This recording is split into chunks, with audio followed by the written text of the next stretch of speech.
Muito boa tarde, amigos. Muito bem-vindos. Nosso programa piloto, a estreia, uma pré-estreia do nosso programa, com o nome provisório de Nada Vai Nos Separar, um programa de debates somente entre colorados para colorados, cada um na sua casa, cada um no seu país, no seu estado, mas com algo em comum, o amor ao internacional. Vamos saudar os meus amigos aqui, Fabrício Berto, boa noite. Bom dia, boa tarde, Rodrigo, boa tarde, André Flores. Sempre um prazer estar falando com os amigos, principalmente sobre o nosso internacional. Isso aí. Vamos chamar agora o idealizador do projeto, nosso chefe, André Flores. Vamos que vamos, André. Bom dia, boa tarde, porque na internet todo horário, né? A gente não sabe que horário o pessoal está nos vendo aí. Bom dia, boa tarde, para não sei que nem pede Aroeira. Saudações coloradas a toda a galera que está nos assistindo aí. E vamos falar da coisa que a gente gosta, que é o Inter, né? Sempre é bom falar do Inter, ainda mais nesse período de quarentena aí que tem tanto notícia ruim. Vamos falar de notícias boas do Inter, vamos lembrar bons momentos do nosso Colorado. Fazia falta, né? Um programa de debate entre colorados, sem a imprensa azul, sem Blue System. Sem o sistema azul, vai nos incomodar, né? É isso aí. Que legal. Olha aí a foto do filho na tela, rapaz. São Paulo do Muricy Ramalho. Podemos. Boas lembranças. Né? Grandes lembranças. Esse aí é o jogo do Inter e São Paulo pela primeiro jogo da final da Libertadores, que todo colorado, quando vê isso, lembra do Pederneiras, sendo o Inter rasga a camisa de São Paulo, pisa em cima dela. Foi assim que a gente se sentiu naquele dia, com certeza. Eu tive a honra de estar lá. Eu estava lá no Morumbi nesse jogo. E, para mim, é um dos jogos mais importantes da história moderna do Internacional. Porque eu, por exemplo, como tenho 46 anos, né? Eu não cheguei a pegar aquele tempo do Internacional multicampeão na década de 70, né? Amarguei década de 80, 84, 85 para cima, toda a década de 90, e aí o Inter era um gigante adormecido, né? E nesse jogo, não sei se vocês lembram, um ano antes o São Paulo tinha dado uma surra no Atlético Paranaense em pleno Beira-Rio, né? Pela Libertadores. Eu fui nesse jogo, inclusive. E todos achavam que o Inter seria um novo Atlético Paranaense. Pois aí o Inter, esse é o jogo em que o Inter retomou seu tamanho. O Inter voltou a ser grande nesse jogo aí. Eu concordo contigo, Rodrigo. Eu também tive a honra, o prazer e a felicidade de estar nesse jogo. Para mim, particularmente, um dos jogos mais importantes da história do Inter, principalmente pela tua fala. Eu tenho 40 anos, eu não acompanhei o time de 70, a década de 70, mas justamente por o Inter, e aí usando tuas palavras, ser um gigante adormecido, esse foi o jogo da virada, esse foi o jogo onde o Inter pega um São Paulo campeão da América, um São Paulo campeão do mundo e atropela o São Paulo na sua própria casa, o São Paulo campeão da América e do mundo.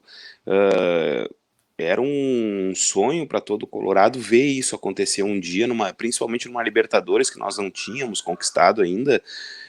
E esse jogo aí nos deu a certeza que nós seríamos campeões da América e que muita coisa boa viria pela frente. Esse jogo aí, para minha história particular de Colorado, para mim é o mais importante da história do Inter, pelo tamanho da conquista que foi essa vitória no Morumbi, em cima de um São Paulo que a gente via ser, sei lá, quantas vezes a gente viu o São Paulo ser campeão na década dos anos 2000, né, e principalmente porque era o campeão da América e do mundo. Então essa vitória para mim é um marco importantíssimo na história do nosso amado Internacional. Esse jogo aí eu também tive lá no Morumbi, então nós três tivemos, não nos falamos, né, mas tivemos lá no Morumbi, que jogo demais esse. Mas sobre esse jogo, assim, a principal lembrança que eu diria é que a gente chegou no Morumbi, o São Paulo era o bicho-papão, né? Era atual campeão da Libertadores, era o melhor time do Brasil na época, e nós tínhamos aquele trauma de ter nos roubado o brasileiro o ano antes. E eu me lembro que eu fui para o Morumbi e eu falava para meus amigos assim, olha, o importante é voltar vivo. E a gente foi com a intenção de voltar vivo e voltou campeão. Porque ganhar 2-1 fora, o Inter voltou campeão, voltou para em casa só confirmar o título, porque chegamos lá, tem que voltar vivo, tem que, de repente um resultado aí, que um empate, assim, nosso melhor sonho era o empate com gols. Não, nós fomos para voltar vivo e voltamos campeão de lá, chegamos. O Inter entrou com uma personalidade, com uma determinação de ser campeão, que atropelou o São Paulo, e mesmo a expulsão do Fabinho não desorganizou o time, porque é aquele vídeo do Fernandão no Mundial, né? Quando alguém achou que já deu 100%, dava mais um pouquinho para dar 110%. E é muito interessante isso que vocês estão frisando, que o São Paulo era o atual campeão mundial, né? Então, exato. Assim, então tu em cima do Liverpool, né? Em cima do Liverpool. Tu fazer uma final de Libertadores, né? Em cima de um campeão mundial, né? O primeiro jogo ser na casa deles. E normalmente a tendência desses jogos é serem parelhos, né, gente? Sejamos honestos. Qualquer pessoa espera, por exemplo, um 0-0 na casa do adversário, 1-1 e a vitória em casa, né? E aí tu chega lá, te impõe com um adversário deste tamanho e traz o título para casa. 1-0 já era um sonho, quando eu vi tava 2-0. Então é algo assim, realmente é um feito relevante. É um feito relevante. Aí, ó, esse é o primeiro gol do Sobis. Balança pra lá, balança pra cá e toca no canto. A gente tá lá, a torcida tá bem aqui atrás da goleira. Que cena é essa? Né? Isso. Eu tava do lado do Kenny, do Guerrinha, dos caras tudo ali. Foi muito legal, muito legal. Para mim, o jogo da minha vida, porque ele quando o Inter chega para jogar com o Barcelona, o Inter já não é mais qualquer um. Claro que a gente sabe o tamanho do Barcelona, mas o Internacional já era o campeão da América, em cima do São Paulo. Então, assim, a gente já tinha um alicerce. Mas nesse dia aí, não. Exato. Não tinha nada. Concordo contigo, Rodrigo. Para mim, é exatamente essa leitura. Esse é o grande jogo da história. Tu vencer fora de casa numa final de Libertadores, simplesmente campeão da América e do mundo. Nós que vínhamos de muitos anos, né? Amargando, principalmente um ano antes, aquele roubo escancarado do Campeonato Brasileiro. Esse é o maior jogo. A gente vê esse jogo aí, acompanhando os lances, a gente vê um Bolívar que anula praticamente o Ricardo Oliveira nos 90 minutos. Ricardo Oliveira, para mim, eu acho que era o maior atacante do futebol brasileiro na época. Voando, maravilhoso. Eu acho que ele teve uma vantagem em cima do Bolívar, uma hora só, numa lateral, que ele consegue fazer o cruzamento. Eu acho que foi a única jogada do Ricardo Oliveira no jogo. Então, isso é muito significativo, e aí a gente vê o gol que o Sobis perde, aí, que poderia ter liquidado o São Paulo já, estava 2-0, ele com a goleira aberta, né, ele perde aquele gol, e aí o jogo da volta nem ia ser o drama que foi, porque o Inter estava amassando, né, e aí no final do jogo, né, naquela pressão, o jogo já estava entregue, aí saiu aquela jogada de bola aérea que o São Paulo achou o gol. Porque se tá 3-0 ali, o jogo acabou. Aí não tem nem o jogo de volta. Não, o São Paulo a gente nem ia deixar o São Paulo descer no aeroporto, André. Nós já ia estar com a taça comemorando já. Não ia ter São Paulo ia vir com o sub-20 jogar aqui. Não tinha por que vir, cara. Tá louco. Tomar outro uma cara desse jeito. Outro cara que eu acho que ele às vezes é pouco falado, mas para mim jogou muita bola nessa Libertadores toda, né? Inclusive nas finais. É o Jorge Wagner. Um grande lateral esquerdo. Assim, olha, fez muito, mas muito em toda a Libertadores 2006. E poucas vezes é lembrado, né? Para mim, o Jorge Wagner é um craque, na verdade, né? Vocês já ouviram uma discussão sobre o Kleber Chicletinho ou o Jorge Wagner, quem é que tinha sido assim, melhor e mais importante para o Inter? Como eu cresci vendo o Silvan e todos os jogadores ruins, lateral esquerdo do Inter era assim, chegava a ser folclórico que o Inter tinha lateral esquerdo ruim, né?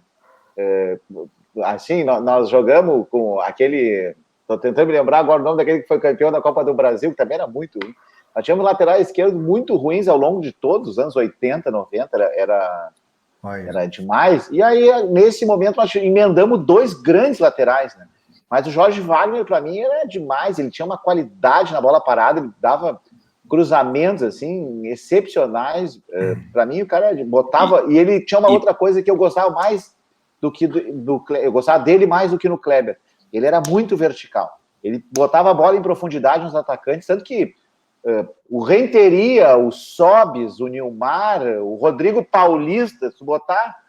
O Inter jogava em profundidade. O cara que entrava em velocidade fazia gol no Inter, porque o Inter tinha essa característica de jogadores que enfiavam a bola em profundidade. O Jorge Wagner, para mim, era o melhor deles nesse quesito.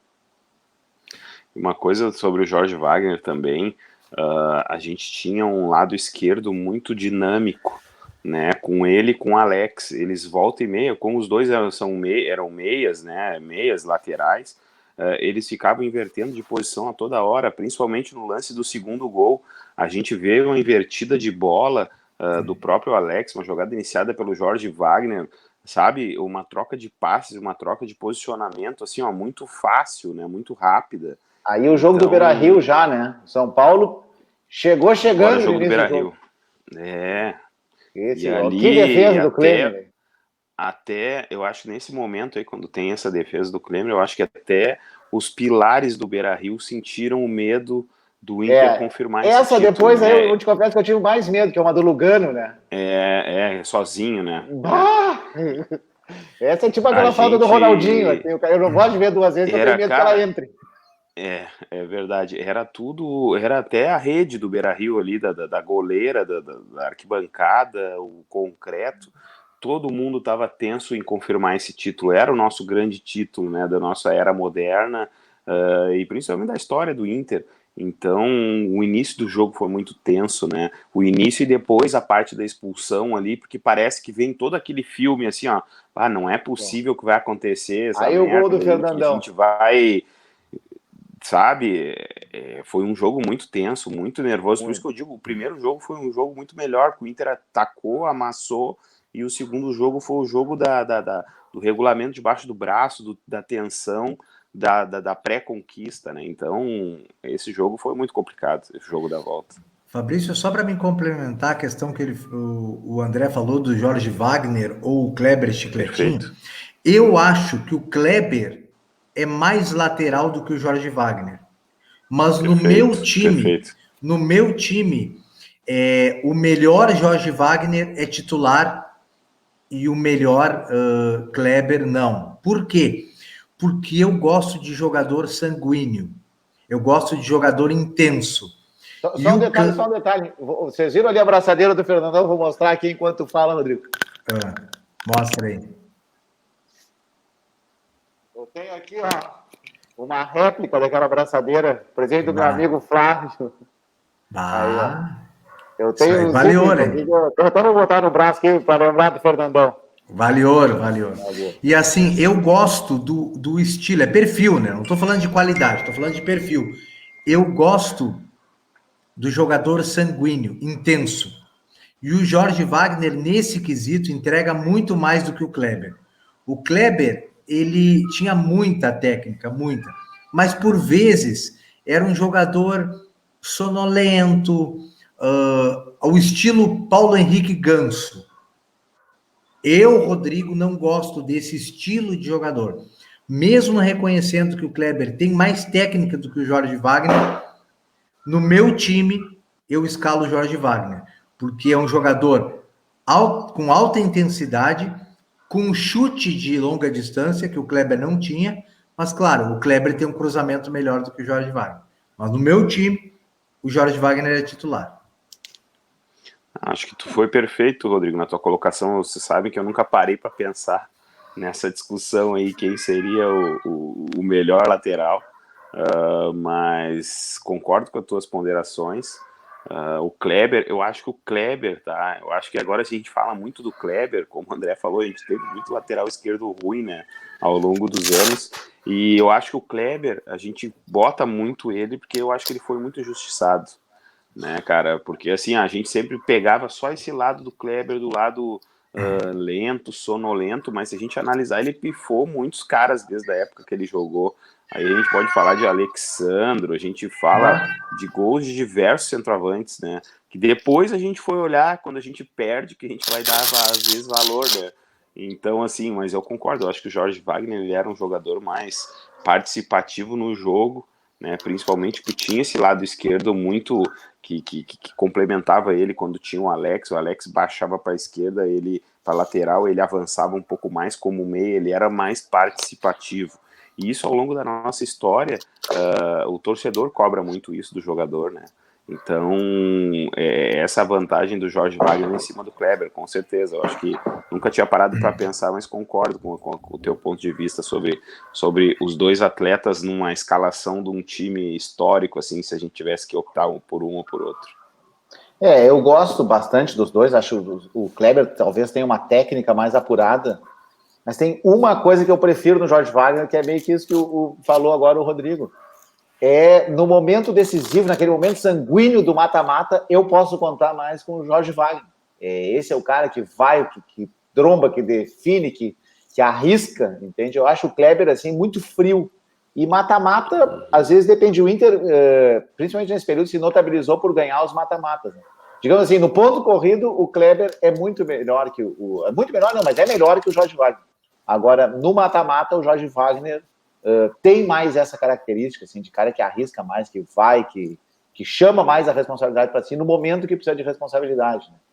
Que era também, para mim, a grande característica do Fernandão, que é o nosso maior capitão, nosso ídolo, capitão desse grande título aí, esse título divisor de águas. É o cara que chama a responsabilidade para ele, até para sair, como ele fez no Mundial, né? Então, acho que o Jorge Wagner tem vantagem, assim, no meu coração, digamos assim, por isso, porque ele busca, assim, ele é um cara que busca mais o título, tem gana de vencer, eu gosto de jogador competitivo. Eu acho que a torcida do Inter... desculpa te interromper, Fabrício. A torcida do Inter, eu acho que ela lembra mais do Kleber e tem um carinho maior pelo Kleber. Primeiro porque o Kleber esteve no Inter por um período maior do que o Jorge Wagner, né? Segundo, porque houve uma possibilidade remota do Jorge Wagner retornar ao Inter e parece que ele não teve muito interesse. Então ficou meio que suando assim como, tipo, o cara é mascarado, mercenário, enfim. E o Kleber não. Então, eu acho que hoje em dia a moral do Kleber com a torcida é maior do que a do Jorge Wagner. Mas Rodrigo, para mim, o que conta no jogador é o que ele faz enquanto ele tem contrato com o Inter. No momento que tu assinou o contrato, eu começo a contar o cronômetro, né? Vamos dizer assim. E quando tu termina o teu vínculo com o Internacional, para mim termina. Então, o que faz antes ou depois não conta, salvo raríssimas exceções. Vamos dar um exemplo assim: o D'Alessandro não poderia encerrar a carreira no Grêmio. Aí conta o que ele faz depois. Mas eu estou falando de uma exceção. D'Alessandro, Fernandão, enfim. Por exemplo, o Edinho, que não é ídolo, né? Mas é um cara que eu tenho o maior respeito, porque faz parte desse sistema defensivo maravilhoso que a gente teve. O Edinho, para mim, ele conta o que ele fez com a camisa do Inter. Para mim, Rodrigo, depois não conta, porque ele não era ídolo. Ele é um jogador que eu respeito pelo que ele deu para nós, entendeu? Então, eu não vejo problema. O Edinho chegou a ser capitão do Inter, né? Eu acho assim que o Edinho ter ido jogar no Grêmio me incomoda. Agora, ele ter declarado, que ele declarou, aí ele se atrapalhou na carreira, porque ele preferiu o contrato ao legado. É isso que eu diria. O Edinho preferiu o contrato ao legado. E, para mim, ele errou feio ali, né? O Edinho, assim, é tipo o Batista, né? O Batista foi um grande jogador dos anos 70, um jogador de Copa do Mundo, blá, blá, blá. Não tem nenhuma festa de consulado do Inter e do Grêmio que convidem o Batista. Ele não é ídolo de ninguém. Não. O Batista preferiu um contrato ao legado. Tu vê, um grande jogador, é um comentarista, um cara que entende futebol, um cara que jogou 2 Copas do Mundo, cara que tem moral. Ninguém convida ele para uma festa de consulado. Ele não é ídolo. Jogou nos 2 clubes, foi campeão nos 2. Ninguém convida ele para nada. Ele não é ídolo de ninguém.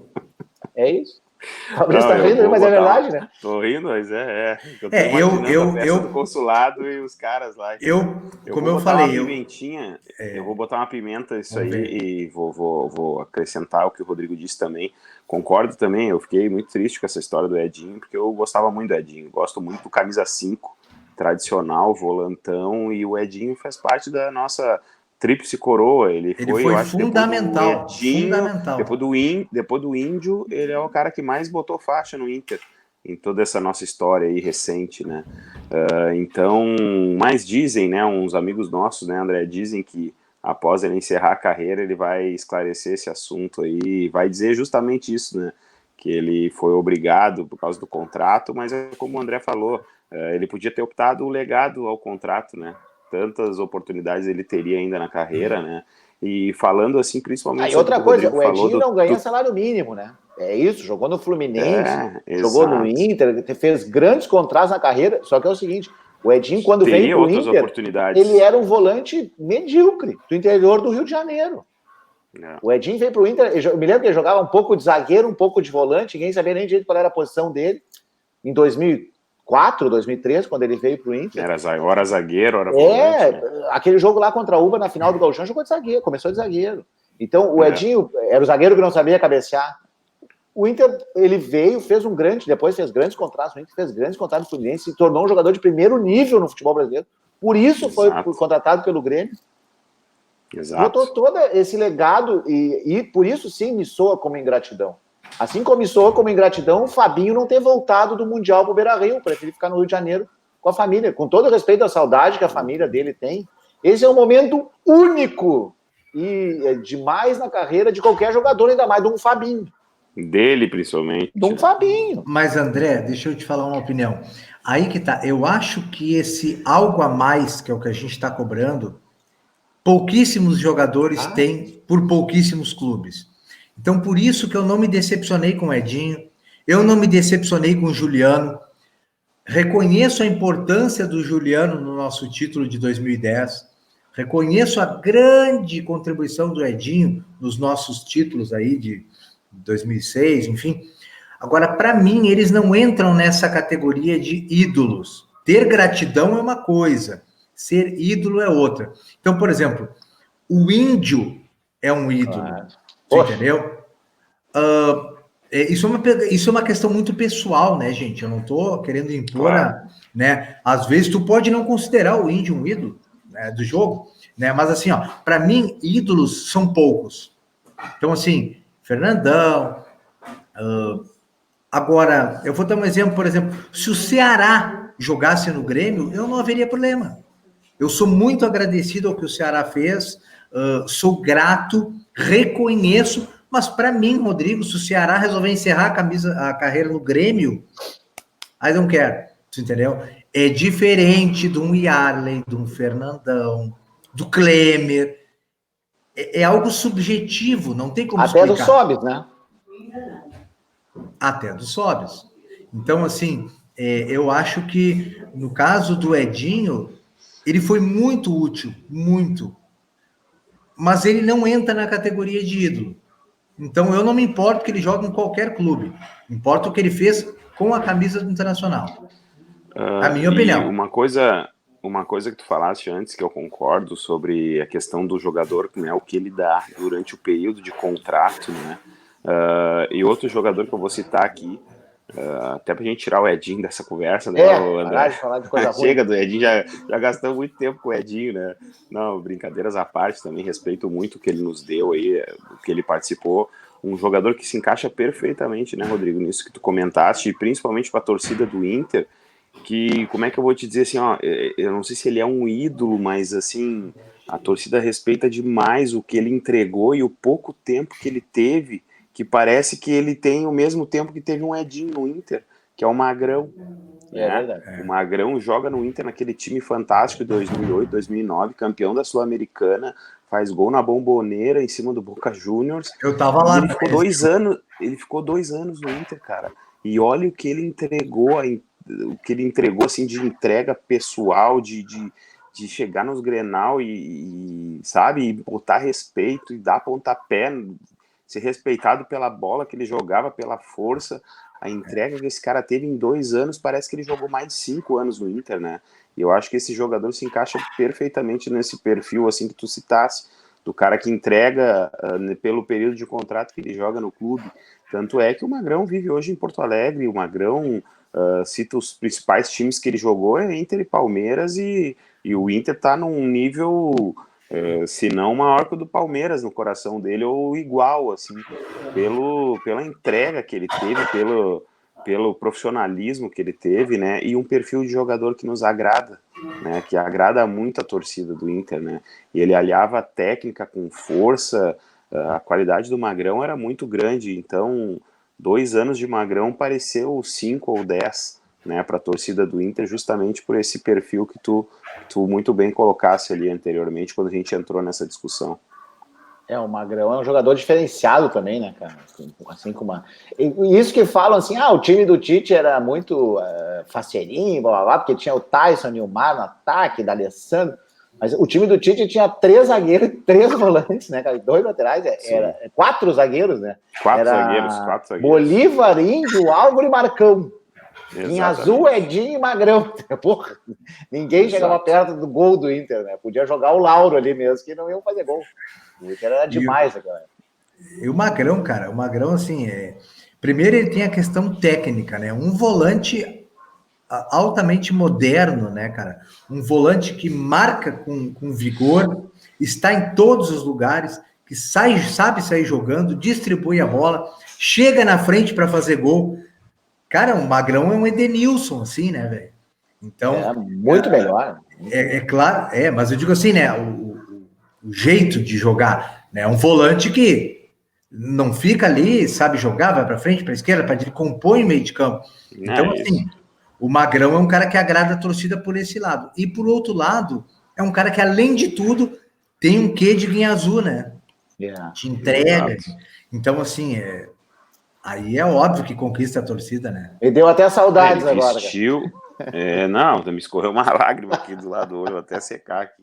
Ele vestiu a nossa camisa, né, cara? Ele vestiu a nossa camisa como se fosse a dele. Tá louco, cara, tá louco. Que jogador, cara. E tu sabe, Fabrício, é isso que eu cobro. Eu vejo o torcedor, às vezes, assim, mas o fulano é corintiano, é gremista, isso. Eu não tô preocupado. Sabe por quê, velho? Esses caras são corintiano, palmeirense, eles são pequenos, 10, 12 anos de idade. Depois, tu vai ganhar 500 mil no clube. Jogador que tá preocupado com a sua família. André, renovar o teu contrato. Nós estamos na época de coronavírus, de quarentena, tu tá preocupado com o quê? Com a tua família, meu irmão.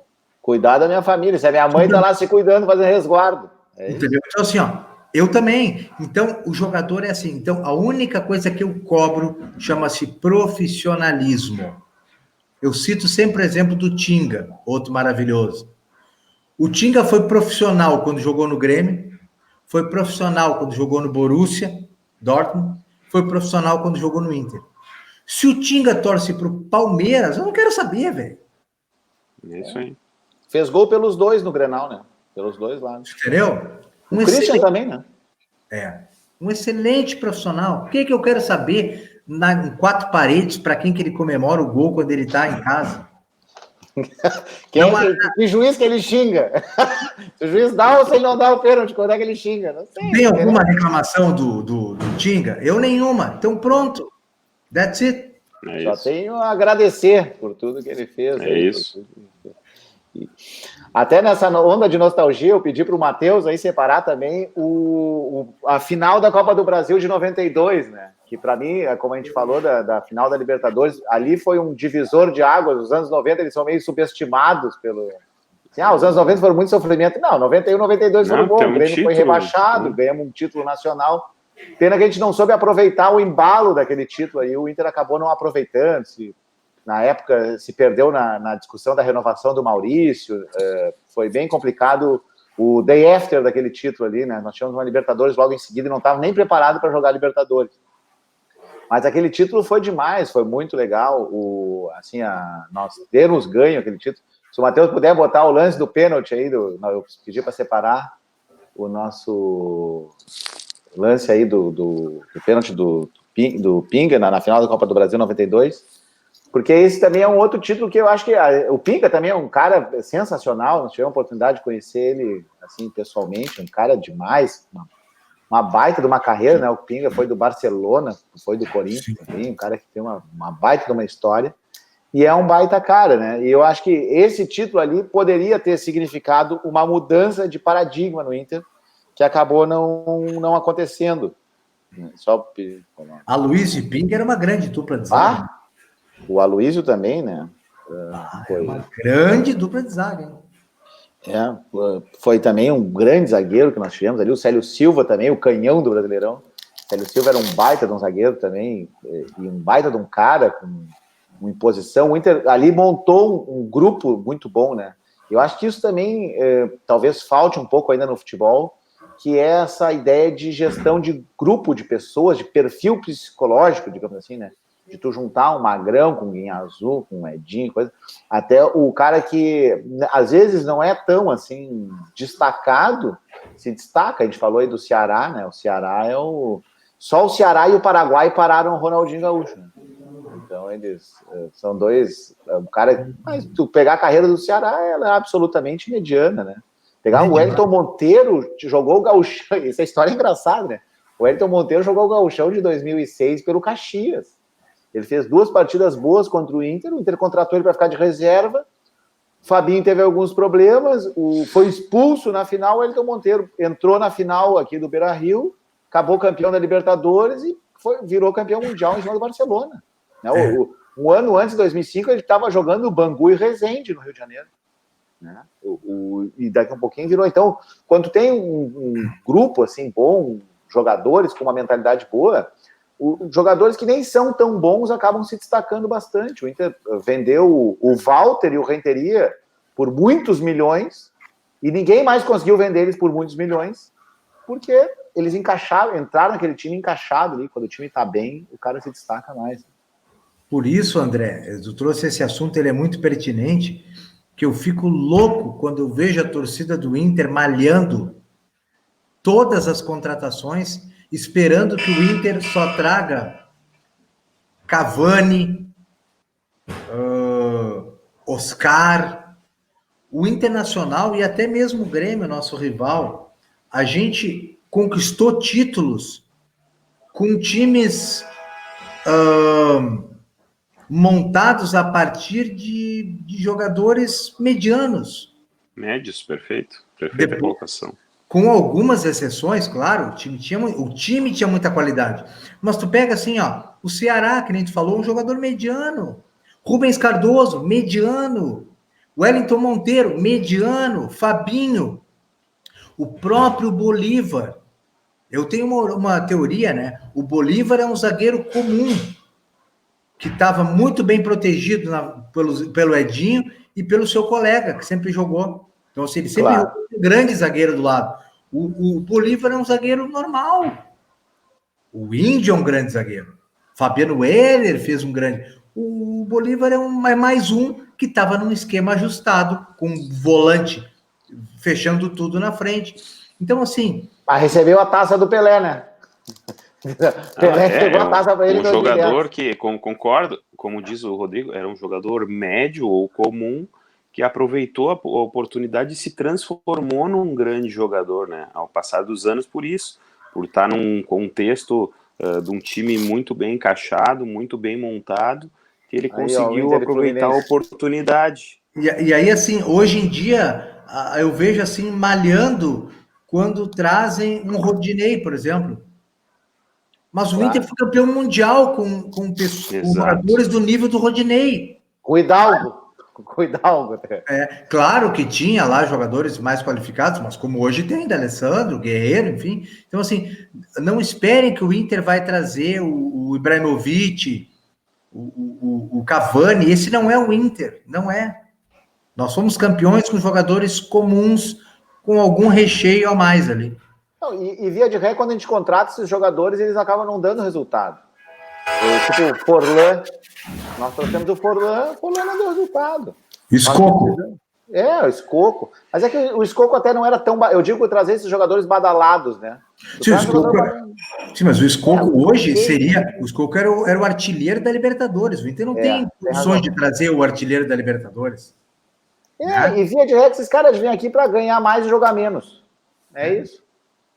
Assim, nós temos que trazer cara com fome de título, com vontade de ganhar. Por isso me empolgou muito a entrevista, por exemplo, do Bosquilha e do Marcos Guilherme.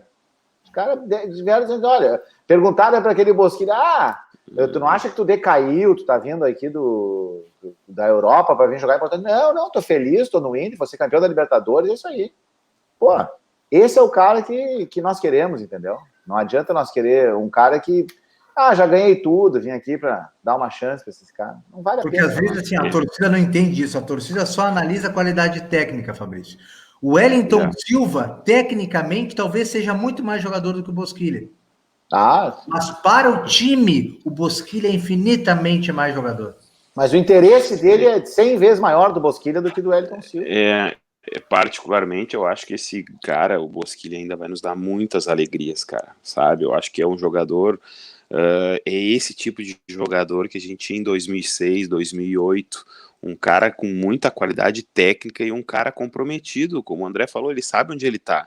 Ele não tá com a cabeça jovem, exatamente. Aquilo tudo que a gente pede, o jogador jovem, média de 23, 24 anos, com muita qualidade técnica e um cara comprometido. Ele sabe justamente onde ele tá e por que ele tá. Essa entrevista dele foi fantástica. Tu não decaiu vindo da Europa pro Inter. Não, cara, tô num clube campeão do mundo muito melhor do time que eu tava na Europa. Ou seja, ele sabe onde ele tá. Ele sabe o que ele precisa fazer para chegar onde ele quer. Se ele quer chegar numa seleção, se ele quer voltar para a Europa, enfim. E então ele é um cara extremamente consciente, inteligente e... Pena que ele não fez o gol do fim do mundo, né, André? Mas eu acho que ele vai fazer outro. Vou ficar toda a quarentena pensando se aquela bola não bate na trave. Se aquela bola entra no Grenal, né? Imagina só, quarentena e aquele gol. Tu tá louco. Mas eu tenho certeza que ele vai ainda nos dar muitas alegrias, cara. É um cara que tem um perfil de jogador justamente como esse que a gente tava falando. Um cara que sabe o que quer e tá num clube que tá precisando de um cara que sabe o que quer. Mesmo o D'Alessandro quando chegou, né? Porque o D'Alessandro era a jovem promessa do River Plate, que foi cedo para a Europa, que não tinha estourado, né? Teve uma carreira assim pífia na Europa, rodou a Alemanha, Inglaterra, Espanha, mas não teve nada significativo dele na Europa, e ele vem para a América para realizar os sonhos, assim, não, eu quero ser campeão da Libertadores, e veio para ser, e ganhou títulos, e ganhou, já no primeiro ano ganhou a Copa e a Sul-Americana, e ganhou vários títulos aí, bateu na trave de ser campeão brasileiro da Copa do Brasil em 2009, e em 2010 cumpriu o sonho, que nem diz os argentinos, né, e ganhou a Libertadores, ele em azul. Eu acho que esse é o espírito, ele veio aqui para realizar um sonho, olha, jogar no Inter é um sonho para mim, eu quero realizar um sonho de títulos. Jogador com ambição esportiva, porque eu respeito isso que tu falaste, Rodrigo, que o jogador quer dinheiro e cuidar da sua família, blá, blá, blá, blá. Eu acho isso correto, eu não vejo nenhum problema ele ser assim. Agora, o que eu acho também é que, além disso tudo, ele tem que ter ambição esportiva. Ele tem que sonhar em ganhar títulos, em sonhar em conquistar, em sonhar em eu falei no início brincando, mas é verdade, em ser chamado na festa do consulado daqui a 30 anos, para ali ser reconhecido e tal. O ano passado, em 2018, eu conheci o Ademir Maria, numa atividade de trabalho, né? O Ademir Maria trabalha no DEMAB, eu trabalhava pelo menos no DEMAB, e eu estava lá cumprindo uma atividade e fui conheci o Ademir Maria. E o Ademir Maria me falou isso, cara, eu joguei no Inter, no Grêmio e tal, e assim, eu não tenho... todo mundo sabe quem eu sou, mas eu não sou um ídolo, assim, não tive, eu fui reserva a maior parte do tempo, eu fui reserva do Tafarel, do Mazzaropi, ele me contou toda a história. Eu falei, porra, Ademir Maria, eu vou te falar uma coisa, cara, tu seria meu ídolo se eu tivesse pego aquele pênalti do Cuca. Não está me cornetando o pênalti de 25. Mas é verdade, às vezes também um fato, assim, um momento define a carreira do cara, né? Mas ele tem que lutar sempre pela ambição esportiva. O Fabiano é esse exemplo, né? Ele é lembrado pelo quê? Foi um bom jogador, Não foi botou craque. O Robinho no banco, pouca gente lembra, né? Ele botou o Robinho, era reserva dele no Santos, de 2002. Foi bom jogador, tudo, mas ele é lembrado por aquele 5-2, né, cara? Claro. Agora, como não lembrar, né, Rodrigo? Como não lembrar? Jamais esqueceremos. E isso que tu falou, eu também acho importante, que é o seguinte, ó. Vamos dar o exemplo do Bosquilha, né? Claro que ele quer, de repente, ser campeão da Libertadores com o Inter, mas o atleta tem que ter o seu objetivo pessoal. Esse objetivo pessoal não pode ser maior do que o objetivo do grupo, mas ele tem que ter, né? Dentro dele, por exemplo, o Bosquilha pode pensar assim, cara, eu fui para a Europa, não deu muito certo, eu vou voltar para o Inter, eu quero ser campeão da Libertadores e campeão da Copa do Brasil e voltar, mas não para o Mônaco, eu quero ir para o Milan. Ele tem que ter esse objetivo pessoal. Vai jogar Champions todos os anos, um time que joga Champions todo ano. Então, ele tem que ter esse objetivo pessoal, senão a coisa não decola. Porque só vai acontecer se ele destruir, né, aqui. Né? Ele só vai atingir esse objetivo se ele destruir aqui no Inter, né? Então é muito importante esse não compra mais, né? É isso aí. A não ser que o cara vá muito bem, né? É, uma exceção, né? Um cara... Claro. Um craque. Normalmente não. Então fechamos nossos 40 minutos aí, pessoal. Vamos fazer nossas despedidas aí. Vamos começar, Fabrício? Deixa o teu abraço aí, então.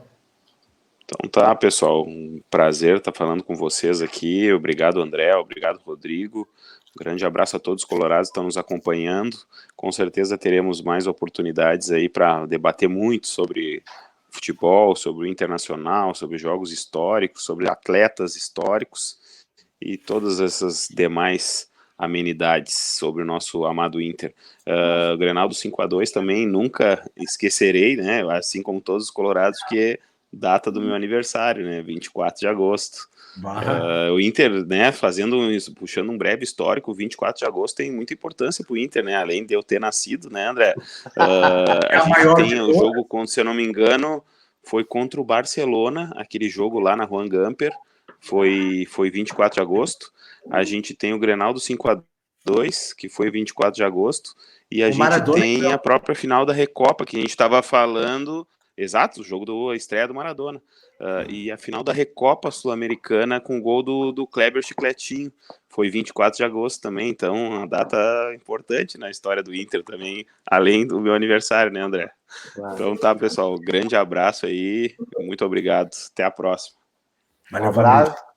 Eu quero agradecer o Rodrigo pelo canal, vamos falando sobre amenidades, como disse o Fabrício, até nós poder voltar a falar sobre o que realmente a gente gosta, que é futebol, que é o Inter em campo, que é a disputa dessa Libertadores aí, que eu acho que se o mundo acabar, o Inter terminou na frente do Grêmio na única vez que nós disputamos a Libertadores juntos, né?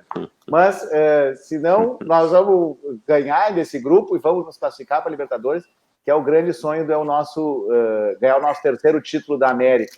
Agradecer o pessoal, a audiência, e vamos conversando sempre. Vamos ver se a gente mantém esse canal aí. Pessoal, bom, vamos encerrando por aqui, agradecendo ao Fabrício, ao André e ao Matheus, que está tornando isso tudo viável, que está lá nos bastidores, né, controlando nosso áudio, nosso vídeo.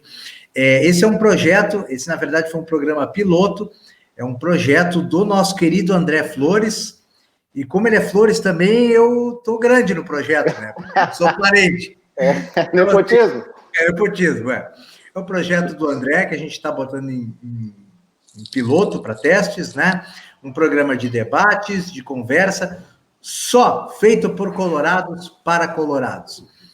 Vocês, durante os próximos programas, vão poder participar ao vivo, deixar comentários, deixar perguntas, e a gente vai poder também interagir, responder.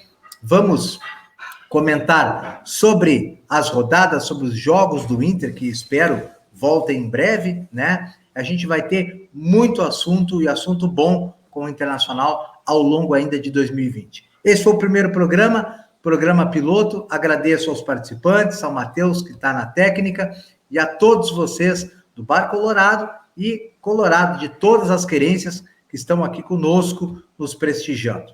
Contem sempre conosco, nada vai nos separar.